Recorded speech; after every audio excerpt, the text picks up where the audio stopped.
Hello, everybody. My name is Jan Kwapisz. I'm from Poland, same as Radek. We work together on AI solutions for manufacturing and factories. Where actually, as it turns out, this data component is crucial because we have to manage the data. On top of that, I'm a physics PhD by training. So I'm very happy to discuss this. I still teach at the university. Actually, today I got a very nice email that they want to promote me to assistant professor. So good for me. And I also collaborate with NVIDIA on their popularizing AI and their tools. So that's basically me. Uh, And Nick, good to see you. Hi guys, thank you for having me. So I'm Nick Davidov. I run Davidov's VC together with my wife. We're 120 engineers, machine learning, investing as a fund. Got about 80 portfolio companies right now. Just got our first unicorn last Friday out of the new fund. So I've been doing AI for the last 12 years. Run my own company too. What's the unicorn? Perplexity.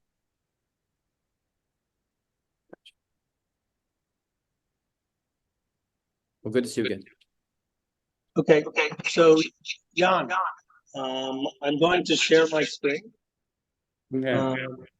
And In any case, I would like to thank Andy for introduction, but I must say that I would like to comment a few things that he said. So he said that AI makes mistakes, and this is why we don't use it in, let me say, physical processes.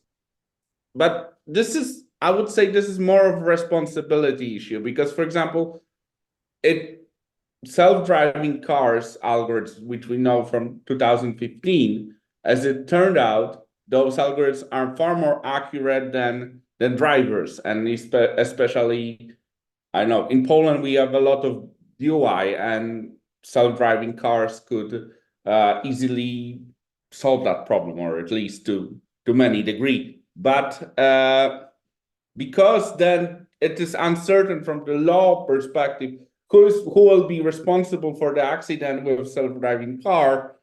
This algorithms, even though they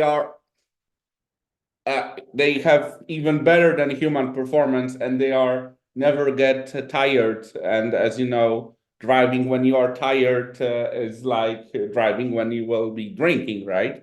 So even those algorithms are kind of perfect, they are not, they cannot be legally used without human oversight. So I would say this is very exciting from a legal perspective, how to use AI in this business critical processes.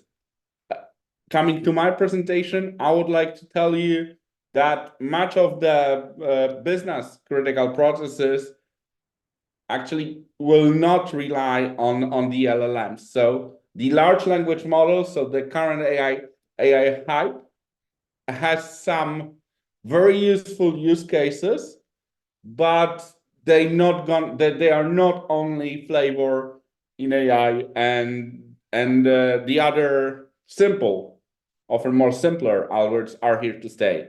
All right, so Andy, if you could give me next slide. So to understand how, so large language models are very specific type of AI models.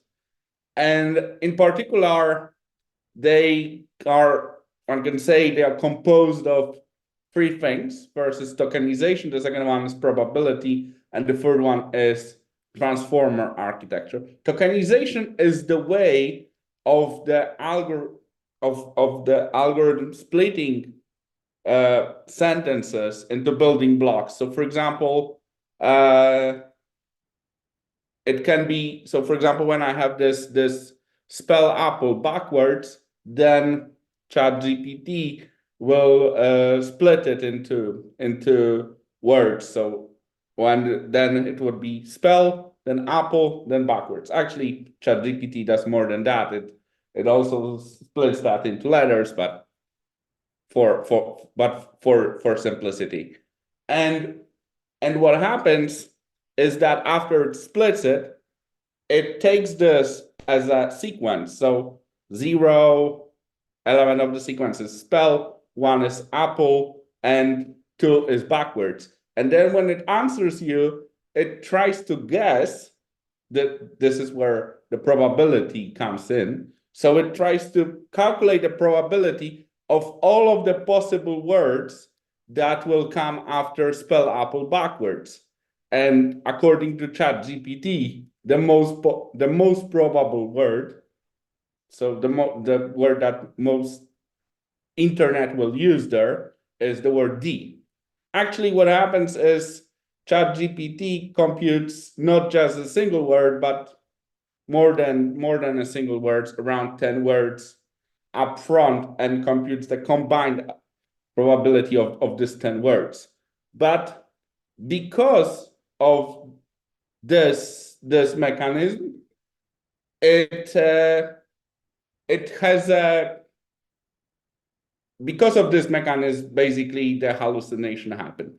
Because we split the text into sub parts, and then we are trying to guess, the next part. This is what LLMs are doing. So Jan, take this slide here and translate what you're saying into what we see on the screen. Sorry? I said, take the slide that we see on the screen and translate what you're saying into what the slide represents. Okay, so I spoke about first two parts of the LLM, and what you see in the prompt is actually this tokenization. If you do this in Polish, then what will turn out that ChatGPT does not have all of the Polish tokens, and it will do this spelling backwards incorrectly, which is actually a funny thing.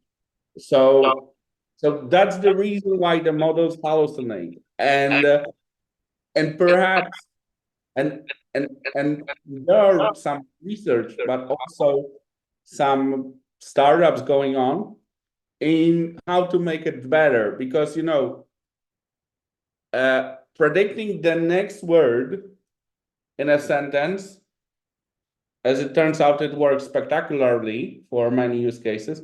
But for some use cases, especially when the text is very long, it might not be the best idea. So maybe different, both tokenization and probability computation strategies might be. And here is a huge opportunity for the startups. So for example, you might see startups that invent different tokenization. And finally, there is the third component called the transformer. And that component is about the way this probability is computed, because when ChatGPT looks at these words, it makes like, oh, I do the correlations between words, but some words matters more and some matters less, and that's roughly the transformer. And it's very nice because it's Let me interrupt for a second. So you Yes. mentioned, and David's going to talk about how ChatGPT works. So Yes. You mentioned startups. Yes. One of the things we discussed was, what are the 3 things that you would look at if somebody shows you a startup?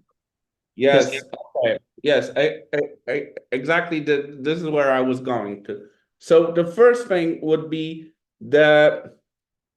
okay. Maybe we can still keep the previous slide. And so in the fund, if the startup is trying to make like foundational discoveries or foundational change disruption in the LLM, I would say first thing would be the architecture. So for example, like this transformer. So whether they are trying to build a new architecture that might be suitable for certain tasks, that might be, for example, safer, less hallucination prone. Same for tokenization. This, if you use more specific tokenization, that might happen. And finally, one thing you should keep in mind that when I told you that it computes probability over all of the words in the English dictionary, and for more than just one, for all of the possible 10-word phrases. And as you can guess, this is a very compute intensive task. It takes a lot of compute power. That's why LLMs require very special devices to be run on, called GPUs, so graphic process units. But there are also people working on a very specialized hardware to run LLMs that might be much cheaper, both in terms of production. Andy Jan, and Jan, I'm Jan, mindful of the time. just to- I think we need to Sorry? move it a little Jan, just fast. to interrupt, we actually discussed processors and semiconductors in a different talk anyway. Yes, but So, these are different things. Okay, So anyway, I want to give David some time here as well. And you're gonna give me a second to switch over. David, why don't you introduce yourself in terms yeah, of what we're gonna talk about?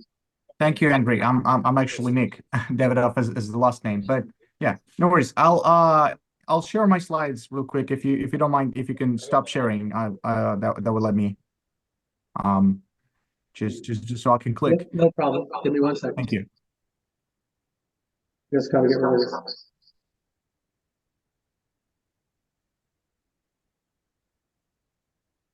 how do you spell your last name? Estelle. Come on. Good. Andrew, can you mute your microphone while he's presenting? Would be nice. Yep. Still sharing. I know. The toolbar is hiding. It's on the right side. All right, maybe I should start to share so I can cut you out. Go ahead, cut me off. Yeah, and I stopped sharing. It's all yours. Cool. So, the previous presentation was super smart, but I know you people a lot of times just ask, how does this thing work? Like what it actually is. So I decided to explain it with something very simple that you financial guys would understand. That's a spreadsheet. So I put numbers from 0 to 255 and applied conditional formatting and 3 colors. So it's red, green, and blue. So the higher the number is, the brighter the color is. And this just looks like a spreadsheet, but if we zoom out, it starts appearing like the shape. We see a shape. We zoom out more. We see there's that shape. There are some more shapes, but we don't yet understand what it is. We zoom out more. Wow, that's a dog. We zoom out even more. Wow, that's a man tripping over the dog. So our pattern recognition network in our brain has picked up all of these lines and patterns and figured out what is happening in this picture. And we can even imagine like what is happening here. But for a computer, it is still a spreadsheet with numbers. So how do we make a computer tell what is happening in the picture from numbers? And here's where we introduce the concept of a neuron. So neurons in our brain, presumably, because we don't know for sure, work the following way. It's a cell that has many inputs and one output. And let's say I have a neuron that is in charge of figuring out whether I like the car or not. And let's say the inputs are color. The input is like if it's a speedy car, and the last one would be if it's a Tesla, if it's an electric car. And if I see a red Tesla Roadster, the input coming into the cell would be strong enough to cause a chemical reaction that would make the output fire. So inputs are basically electric signals, electrochemical signals coming inside. And if they are bigger than a certain threshold, it makes the neuron fire. And the mathematical representation of this is basically the same. It's numbers from 0 to 1 coming in and a number from 0 to 1 coming out. what happens inside the formula is basically the inputs are multiplied by weights. So each input has their weights, because like if the car is not an electric car, it's more important for me whether that it's like, red or not.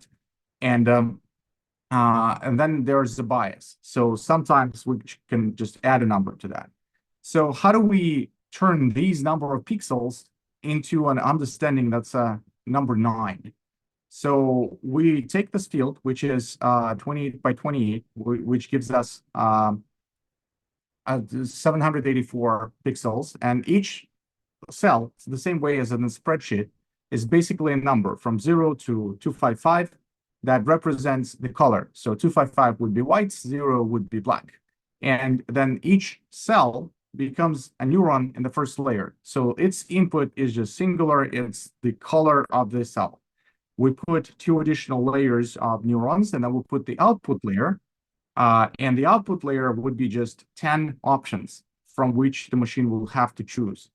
And then we try to train it. How do we train it? We basically run it, and it just randomizes weights and biases inside in these neurons, and it gives us an answer. And let's say it tells us that with a 55% probability, that's a 0, and with like 45% probability, that's a 6. We say that's incorrect. We say that's 100% probability that it's a 9. And then it looks the difference for each neuron of the output. It figures out how wrong it is and tries to go backwards, recalculating weights and biases to just manually arrive at the correct number. Then we change the numbers, we do it again, we change the numbers, we do it again, and then it tries to find a way to optimize the chance that is incorrect. So it's a very important learning point about AI. AI is never looking for truth. AI is minimizing the chance it is wrong. So basically those way it calculates is called gradient descent. And this is why large networks with lots of parameters require so much electricity, because they're basically manually checking all of the weights and biases, and weights and biases are parameters. So when you hear like a 70 billion parameters large language model, it means that the total number of weights and biases in it is 70 billion. It doesn't have anything to do with the sample size. It doesn't have anything to do with its architecture. It's basically the number of neurons in the network parameters. So people built this feed-forward network to figure out that 9, like 109 is a 9. And that was early in the 50s. And then they called it a perceptron. And it basically inputs, multiplies inputs by weights, it adds biases, and it does feed-forward. And then it checks for error and optimizes for it. And then people were like, okay, let's maybe do a more complex perceptron. Let's add more layers to it. And then they were like, okay, what about, it's not just a feed-forward network. What about some neurons are looped backwards? So the output of some neurons in the front would go back and get reprocessed. That would give us some, like another different level of complexity. What if we do even more? What if we add short-term memory? What some numbers would get stored while the calculation's happening, and then it would go back and get feeded into the calculation. What if we create multiple layers of this and have simultaneous calculations? What if we have multiple neural networks? What if we have like one network teaching another network? So people can just keep increasing the complexity until they're trying to figure out like new stuff. And basically at this point with the GANs, or generative adversarial networks, it's already a computer. It's like multiple neural networks talking to each other, feeding each other's result to one another, and getting very peculiar things. And then it arrived at the current state-of-the-art form, the transformers. It's basically a large number of neural networks working together, and they have a shared latent space. So basically they have this like shared, we could call it imagination, and it has attention. So how does it work? So we called about embeddings. What is embeddings? Let's imagine a room, and we put, we're like a whiteboard here. So whiteboard's 2-dimensional. So we can put different words on the whiteboard, and depending on how connected these words are in terms of what they mean, or how close their meaning is, or how close the context of these words is. We can group them. So we would group charger with battery, with wash, with drill, with tool. But at the same time, we'd have like kitchen and table and bathroom and toilet and another hut. And each dimension these words relate to each other is different. For example, a lamp can relate to like a light source, to a candle, but it also can relate to a torchlight, or it can relate to a flashlight. And these would add different dimensions. So this isn't like n-dimensional space. It's way more than 3 dimensions. Then basically what Transformer does, based on your input, when you ask ChatGPT a question, it tries to navigate this whiteboard, its embedding space, to predict the probability of the next word in a sentence. Well, technically next token, but in English, we're lucky. Words almost always mean tokens. In like Chinese, a single hieroglyph would be a token. In Russian, would be like a few letters. So their languages are much harder to process. English is just like super lucky. But basically, if we say the best thing about AI, it's its ability to, and then Lauren would have a 4.5% probability. Predict is 3.5% probability, and it's going to choose something. So what if we add a body of knowledge to this? What if we have a transformer that can go back to a file and read it and add it to this to its context, and then check itself if it's still true to the source knowledge? This gives us a unique ability to create large language models that are capable of not lying, capable of not imagining things, because basically they're just dreaming stuff up, right? They're just predicting the probability. And what's interesting is that this retrieval augmented generation, or RAG, and you might meet a lot of startups that are saying that like we're doing RAG. Perplexity is doing RAG over the internet search. So it is using search as its ground truth. But then we can make it a little bit more complex. We can add more LLMs that talk to these LLMs, and they can assume different roles. So like, let's say the first LLM is not answering the question. The first LLM is the project manager. And the project manager decides which of the other LLMs will participate in taking care of this task. There might be an LLM that is really, really good in writing emails, and another LLM that is good at using Gmail API to send these letters. And there's another very depressed LLM that looks back and reflects on like all the mistakes they've done and all of the correct life choices they made. How did they become an email LLM? And self-critics is actually super important because it allows the agent to progress. And what's interesting is that this agent can replace a worker already. And like there's a lot of agent-based systems, and that's what we keep investing in, is tools that replace workers. But can we replace a human manager?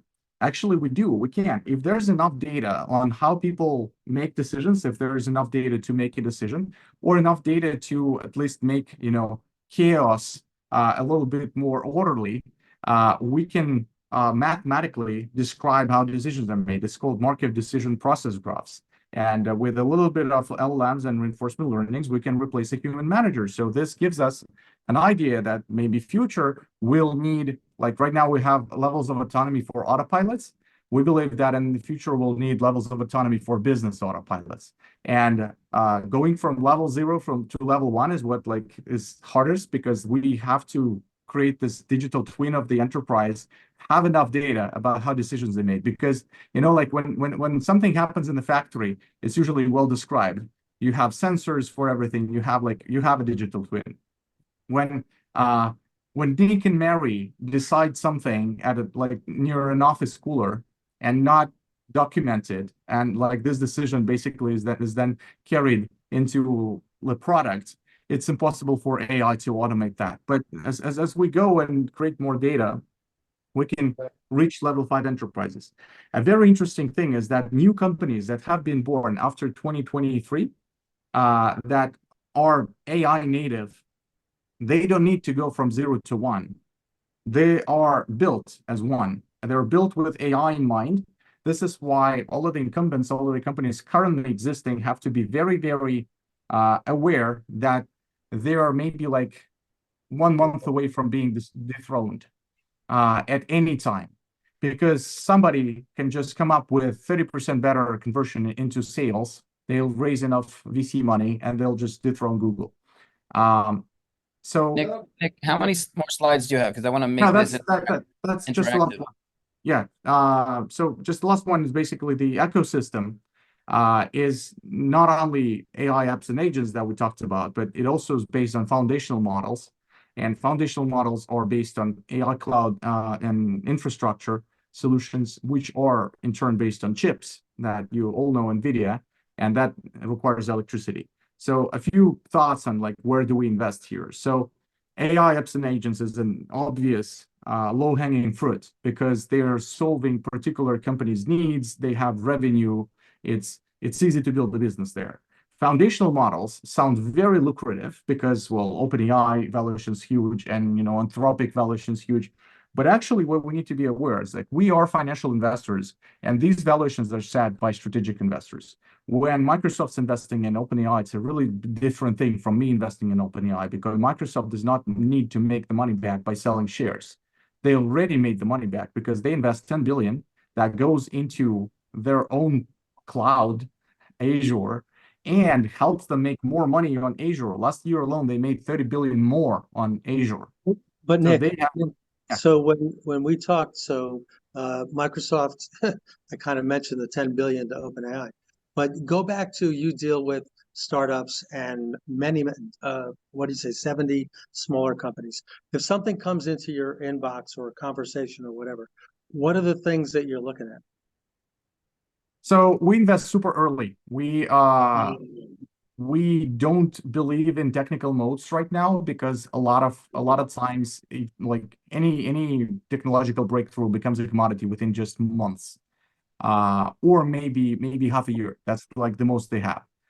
We're looking at founder profiles, so we have to be limited by signals, like founder pedigree, like what are they doing, how bright their eyes light up when they talk about something, because we have to trust them to figure out like nobody really knows what's going to happen. Nobody really knows what's the next big thing is going to be, but we have to trust the teams that are capable of delivering. So here's a good, just very quickly because we're running out of time.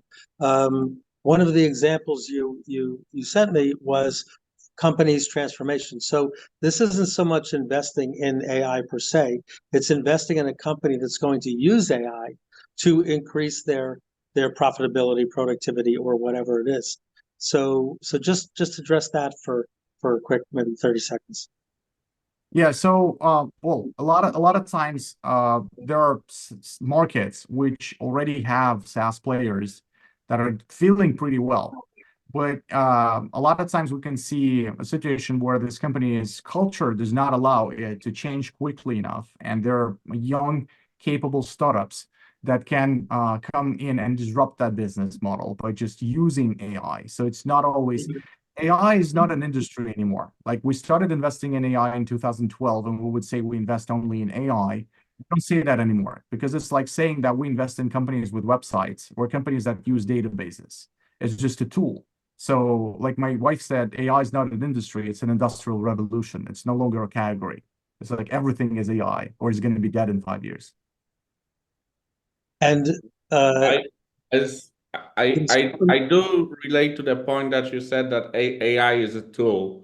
And I would say that one of the most important thing to think about it when it comes to AI, do you really need AI for your use case? Because there are often much simpler systems, as you have said. For example, for your web page, you just need a web page. You don't need AI for that, right? So you don't need a web page. They're not going to be web pages very soon. It's all going to be dynamic LLM based structures that talk to, because if I no longer use Google to find products, if my assistant, like think of this way. Now, in 1995, most of you would not have a computer, but you would have this magic button on your table, which would allow you to press it and say, hey, like I want coffee, or I want to report on this trade, or I want this market report. And that would just magically appear in front of you because you have a support structure, a system of people, analysts, assistants who would do this for you. Sometimes things would happen without your attention, like your wife would get flowers for her birthday. because the systems have it on their calendar. 8 billion people will live like this because we're going to have our assistants, LLMs, doing this for us. And if we're not going to websites, who these assistants going to talk to? They're going to talk to other assistants of other businesses. So we don't like websites are going to go. I think what you're saying is that some companies are going to benefit tremendously in terms of how they do their business. Other companies, it's just like putting a Google search window on your screen, and so what? You know, there may be just nothing there that does you any good. So I would just, to sum it up, say that's how I would look at a company that says we're using AI. Is it going to transform your company, or is it just another widget that you have in your back pocket? And for instance, you brought up computer programmers have believe it or not, it's an odd thing people think about, but computer programmers are becoming more efficient by having AI help them to write computer programs, correct? Yes. So As a programmer, I can definitely agree on that, but I don't see AI in foreseeable future. I'm in 5 years replacing my work, but definitely I can work on much higher level than I used to. So like in the previous part in the 60s, nobody imagined building web pages. And now we don't know what we could create with AI as our another toolbox in programming. That's what we're trying to think about here, is not so much what, but how to look at it when you're presented with it. And that's kind of what we're talking about here. We didn't even leave time for questions, so I would just ask: is anybody? I don't see any hands raised, but anybody else? Andy, I see Esther Dyson popped on screen, and she's going to be speaking about AI at our conference on March 20. Any comments or questions, Esther? Or do you want a preview of what you're gonna talk about? You have to go off mute though. Esther, you're muted. I won't give a preview, but I mean, it's like everything. It's sort of like saying, hey, I've got employees. You know, how good are your employees? How well do they work together? How good is your AI? What is it replacing? Web pages a web page is kind of like what you wear to work. It's your display of what you can do in some sense. You know, this is what I know about. This is the company I represent.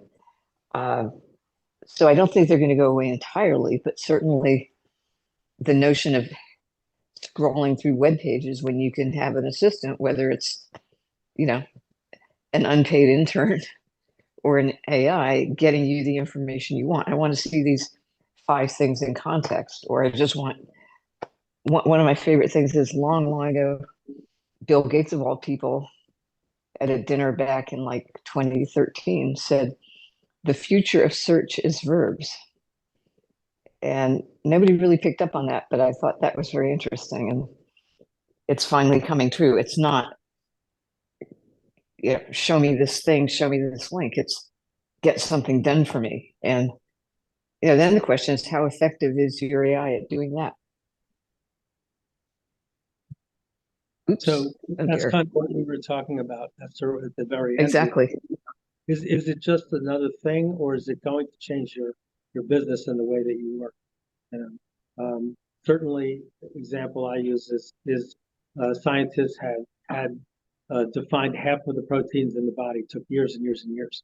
Then they built an AI to do the same thing, which finished it in under a year. Now we know every protein in our body. Now, of course, that's not a business. It's profitable, but it's a use case that's very transparent. So I would say no matter what you're doing, that's the way you could look at things. Anybody else? Questions?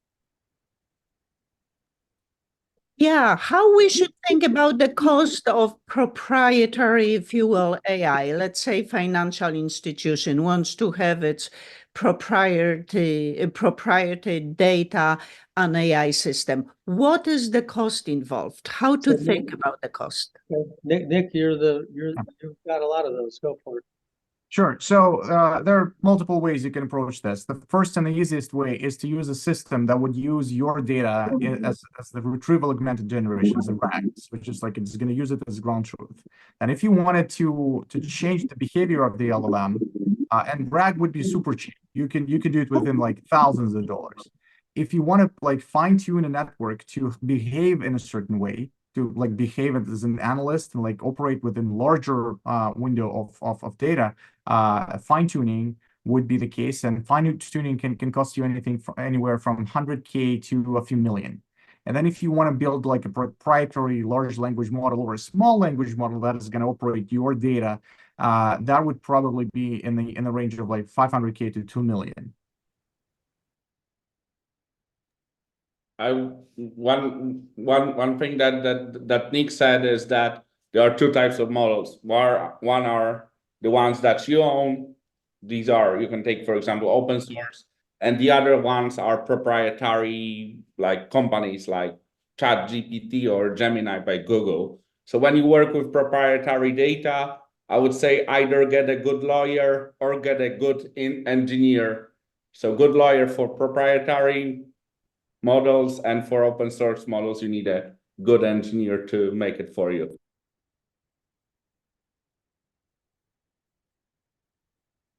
Esther, did you want to add something? I'll wait till next week. Thank you. Okay. Thanks for giving us a flavor. We're talking tomorrow, so good. Any other questions? Charles. I have a question. Lovely. Can you hear me okay? Yep. So I've been enjoying like playing with ChatGPT and things like that. And over the years, worked with people who did AI. But it'd be interesting to be able to, when we talked about website before, it'd be interesting for me to have my computer in front of me and have a conversation saying, I'm interested in this particular topic of a new technology that this one company has. However, I want you to look at all knowledge known to mankind, all the USPTO, patent databases, everything in any university, and present to me a full comprehensive analysis of all related technology and organize it so I could have a quick way to look at exhaustive information in an organized way to understand everything about this particular field and all its potential competitors, and then the market projections that you'd have over the next 30 years. I mean, that's something I would love to have. I don't think we're anywhere near that. And I guess it depends on what kind of information is in even the public databases, like the patent database is supposedly all public. What are the things that we have at our disposal in analyzing technologies, products, and companies that we can use in the near term? And I think I probably made the question complicated enough just by asking that. I guess it's far more complicated. In particular, remember that 90% of the internet is even unindexed in any web search. So, well, you have still, and there is a lot of proprietary things. I guess the system you're looking at would be highly modular. It will have a lot of components. So it will have the search component, the indexing component, the RAG component mentioned by Nick, the more than one agent, presumably. So this is far more than just one AI talking to you. But, well, it's very bold and interesting idea. What do you think, Nick? I just recommend you like shamelessly plugging my portfolio company. Use Perplexity Pro Search mode. It's almost there. It's going to be there within a year. Okay, we have to have Perplexity on our next Zoom then. Silvio. Yeah. Put me Silvio. on your mailing list. Hey there. Hey, Mark, Yep. Thanks for help hosting, and hey, shout out to Hank Rogers. I see him there in the audience. Hey, Hank. Silvio here with Miami. I'm very active trying to bridge the gap between public and private collaboration. So a lot of open data. I like some of the comments earlier that talked about if you need a good proprietary model, get a good lawyer, and if you need a good open source model, get a good engineer. But the approach I'm thinking is going to be the optimal approach is is probably going to be something agnostic that's multi-cloud, and probably multi-model, multi-LLM type model, and some kind of very easy way to kind of switch or pick the best one, or have it pick the best, depending on what the outcome is going to be, right? So I guess my question becomes an architecture question in a way, and a bit of an ethics questions in another way, which is, what is the architecture you see for collaborating with federal government agencies and local government, for example, as well as community-based organizations that have open data that want to collect information around, let's say, the environment, right, and be able to make it justifiably usable in court.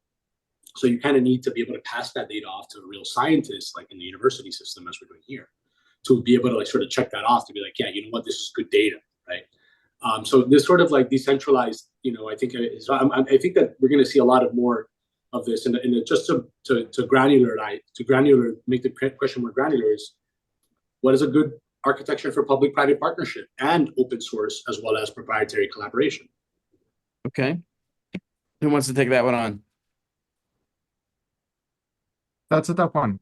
Well, I guess I can take parts of it because I don't know the answer to the full question. I think the government institutes will be one of the last to adopt this because of potential liabilities, and also they're not dealing with commercial customers; they're dealing with the general public. And like everything in the United States has to be developed with a person with like IQ 60 in mind, and that is going to take some time. There's going to take some time to develop and to evolve a reliability of a lot of systems. ChatGPT is not ready for that. So, Nick, a while ago, we used to have, remember UDDI web service registries? So you could look at some ESB activity that interconnects, these transaction flows between public and private models, as and when those use cases, but it's a good question. And again, at least for API orchestration, this was solved, at least attempted to be solved with REST endpoints against UDDI web service frameworks. Okay, I would just like to jump in and a little tend to disagree without adopting of public administration, at least here in Poland. I know some really mature administration or public offices that would be ready to use AI. But the most important thing for them and for us is they have the largest accessible data that we can use, like city of, like a IT department of Warsaw, capital of Poland. Yeah. So they have so many information that can be used to optimize like what is going on here in the city. So and they are really mature when it comes to technology. So I would say that there is a possibility, but the challenges will be there, to connect the technology with the data and with responsibility of the public offices when it comes to people that live like in Warsaw. So, Susan, you have a question? More of a comment. Just wanted to pick up on the earlier comment of the AI application in finance. I was skiing recently with a friend who runs a major division of a global bank. So given their presence, I asked him how he thinks of AI. And he confirmed that they have a few projects running, and he's got two criteria. One is they start with non-critical functions, and second is related, is the error cannot cost us too much money. That's sort of the way he thinks of AI application in banking. I thought I would just share. No, I think it's a good point, Susan. I appreciate that, and I'm a banker myself. And I'm using data, and I need open data to be able to quantify better economic measures and leading economic indicators that are more accurate than GDP or green GDP, like natural capital wealth.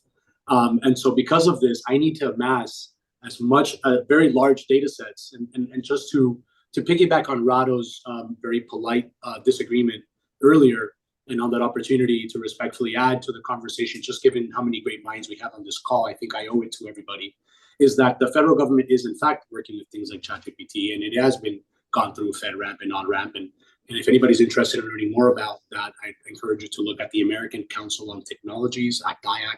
I'm a member of the AI working group, and groups like the VA are already using this stuff, right? So I would say our federal government is very advanced. And in fact, this is a federal government conversation because this is a national security conversation, and banking is right up there in terms of like really the where we need to be talking, like what needs to be kind of always contextualized in this AI conversation, and how we harness supercompute and the resources to be able to enforce and gather supercompute. Yeah, but let's just keep it. Yeah. Thank you. So, Sanjeev, did you want to add something or ask a question? Yeah, I just have a quick comment on the somebody, I think it was somebody here asked about the use of AI in investments. So on the private investments, I'm meaning not public markets, but private markets, I routinely use it to write investment memos, and it's getting more and more sophisticated to do deal sourcing, writing investment memos, and recommending deal structures as well. Happy to get into that in more detail at a later point in time. You know, the first time we heard ChatGPT was Miami, January 23, from Deepika Sharma from BlackRock, who was doing her manager selection. We should bring her back on, see how she's advanced in the last 14 months. I think another good indicator is 50% of Andreessen's funds are focused on infrastructure and apps, which is a 8 to 10 year horizon. So anyone making bets in this space is probably not too far wrong if you've got the top players that are deploying that kind of capital in these two splits, which is apps and infrastructure, are separated for Andreessen.